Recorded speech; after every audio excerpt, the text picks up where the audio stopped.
Good morning, everybody. It is Wednesday, hump day, October 11th.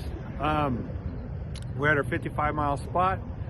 We're going to be letting the birds go shortly. They have a south-southeast wind at 7 miles an hour. It's 65 degrees right now and about 78% humidity. KP value looks good. Winds will be a little head on the headwind side.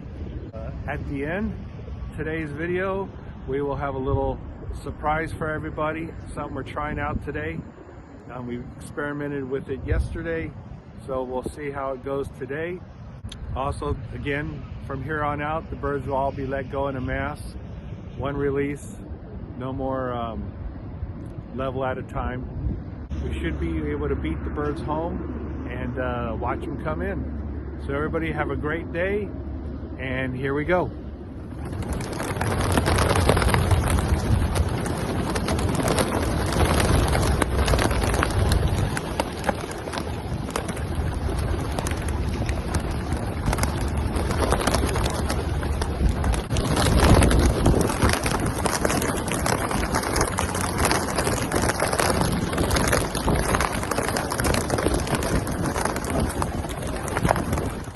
That's all the birds.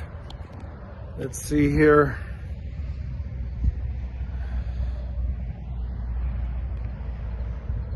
Can you see them right up there? Sun, they're right in the sun.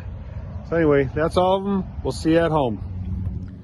Okay, we are here back at the loft, and there's about a 7-mile-an-hour headwind today.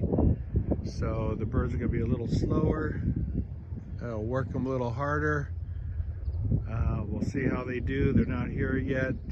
They should be here in the next 2 to 3 minutes. All right, here's the first group.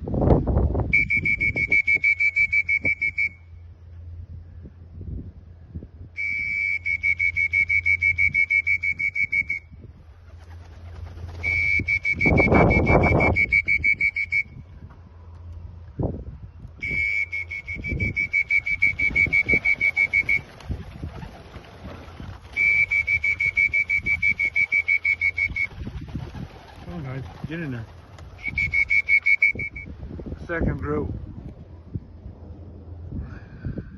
They're coming really low and fast over just over these trees right here. Look at another group. Next group.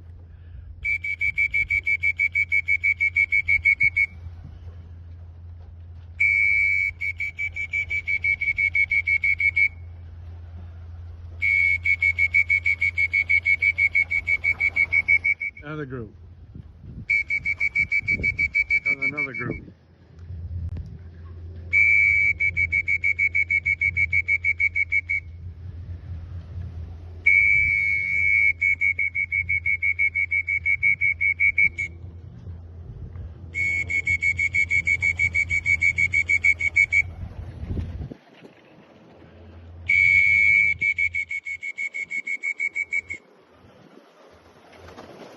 Five.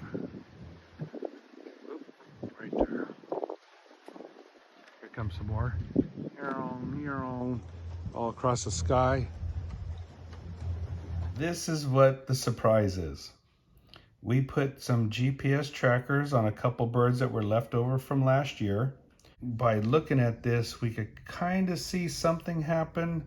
We just don't know exactly what happened, but we could make educated guesses on the possibility of several different things. But here you can see we let the birds go in Jolly, Texas, which is our 55-mile spot. Right here, I'll click on one. This is the first start.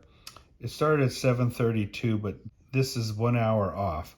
Gotta adjust that, but anyway, it's really 8:32. So anyway, the birds started at 8:32. Birds go down. Looks like they kind of follow the freeway, but then again, that freeway does go in the right direction.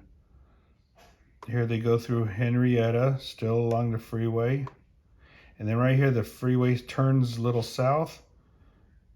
They continue on their path in the right direction. But then right here, we see And if we click on a time here, that's 8:02, really 9:02. So that's 30 minutes into their flight. All of a sudden, these two trackers break up for some reason.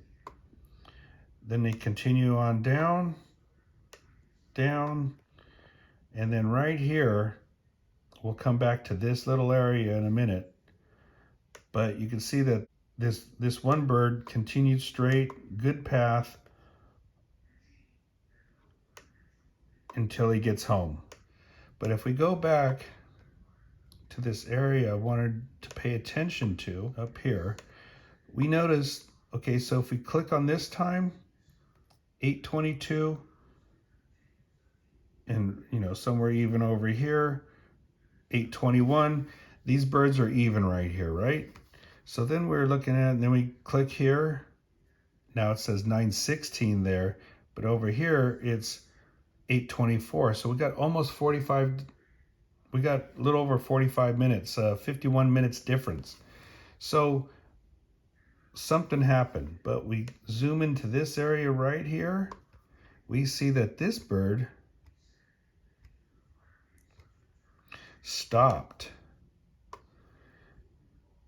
And we can see that there's 51 minutes between this time and this time.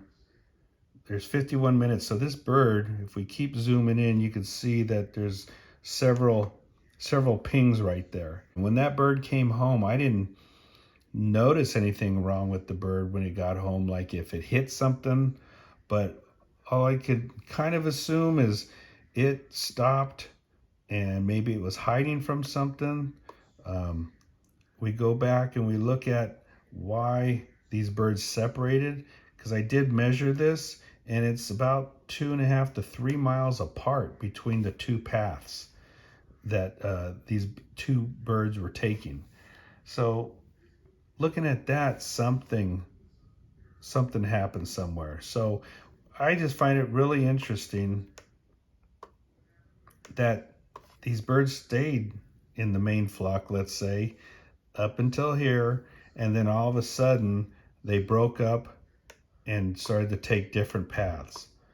I mean, we know naturally when you have that many birds, they're going to break up, but do they really spread out that much? 4.6 kilometers, which is about 3 miles, 3.25 miles. We don't know. Did a hawk or a falcon dive on them, scare them, spread them out? Did that falcon scare this bird so much that it went down and back here and rested for almost an hour before it felt safe and got up and left again? Or maybe it did hit something and it hit it a little bit more straight on and it just had to regain its composure before it could get up and leave again. Tomorrow morning, I'm going to check that bird a little closer and look for anything. But other than that, it's very interesting, these results on what happens. I want to do this on at least maybe most of the 55-mile tosses and some 72-mile tosses. That's what's going on here at the Longhorn Classic, and thank you everybody, and we'll talk to you soon.